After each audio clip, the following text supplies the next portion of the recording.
Hi everyone, my name is Mrs. Molinero, and I'm here to do a refresher on Seesaw with you. Once you've logged in, you will see something that looks like this in your journal. Up here in the upper left-hand corner should be your name and how many classes you are enrolled in Seesaw. When you click on this tab, it will show you which classes you are in. In the gear feature, you can see account settings, information about your device, privacy, and you have the ability to sign out. Let's get started with some other features in Seesaw. First of all, I want to show you this button here. This button shows you the journal in chronological order of when you have added things. You can also click on the calendar.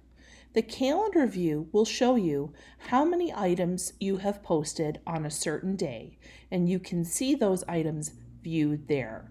You can switch back and forth between either the regular journal view or in the calendar view, depending on your preference. Over here on the right are 3 tabs: Journal, Activities, and Inbox. Let's click on the Activities tab. When we click on the Activities tab, we can see the red number 3. That is showing that this person has 3 activities to complete. The activities are listed here. When you're ready to click on an activity or start it, you're going to click on Add Response. You should always view the directions. The directions are up here at the top of the screen. Click on the directions. Sometimes the directions will include voice directions, which will read it for you. This one says that every sentence starts with a capital letter. Use a period at the end of a statement. Use a question mark at the end of a question. So I have several different tools that I can use. First of all, I can click on the T label. The T label allows me to use a text box. I can type this sentence in the text box.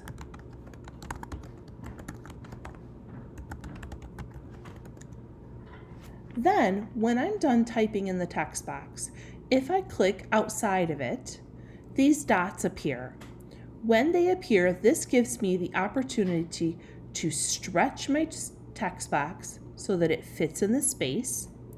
I can also click on these 3 little dots. The 3 little dots give me lots of new options.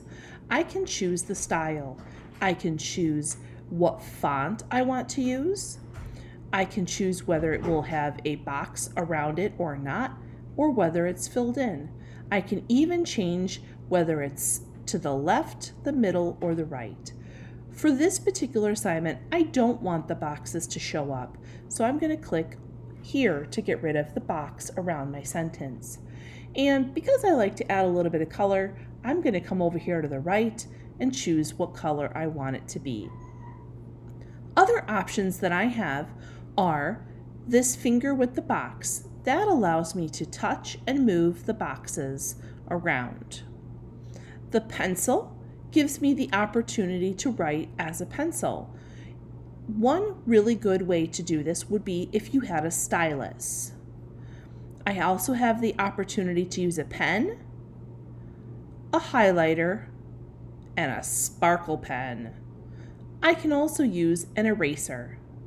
With each of these other options, the sparkle pen, highlighter, pen, and pencil, I can also change the colors of each item.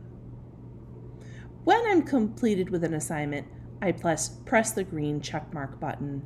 Always be sure to check the directions before you move on. Oops, it's a good thing I checked this one. It says that it wants me to read the sentences. So I would go over here to the microphone button and I would choose that to then record my voice. Here in the camera feature, I can take a photo, a video, or I can upload a video or a photo. In the 3 dots section, I can choose shapes, change my background, or add a link to a website. Down here at the very bottom of the page in the left-hand corner, I can choose the quotations. When I choose that, I can add a caption to my picture. I can even add my voice to the caption. All of these different features allow me to really stretch myself and add a lot of detail to my work. Here, I'm going to press the green check mark to send it to my teacher. When I send it to her, it will say, waiting for teacher approval. I notice that over here in the last tab, it has a number 1 by it in the inbox. I'm going to click on that. When I click there, I see messages or notifications. I see a blue number 1 here. I'm going to click on that. When I click on that one, it will show me something that has been sent to me specifically by my teacher. Here it says, teacher, Mrs. Molinaro, has sent back your work for review. I can click on it and check it to see what did I make a mistake on or what could I improve upon. Usually my teacher will leave me a comment letting me know what it is that I might need to fix. When I'm ready to fix it, I click on the pencil edit button and it will give me the opportunity to fix it. Also, I have 3 dots down here at the bottom. If I want, I can delete the item. I can copy and edit it. I can change lots of other features here if I need to. For now, I'm going to go ahead and click out of here and take a look back at the Activities tab.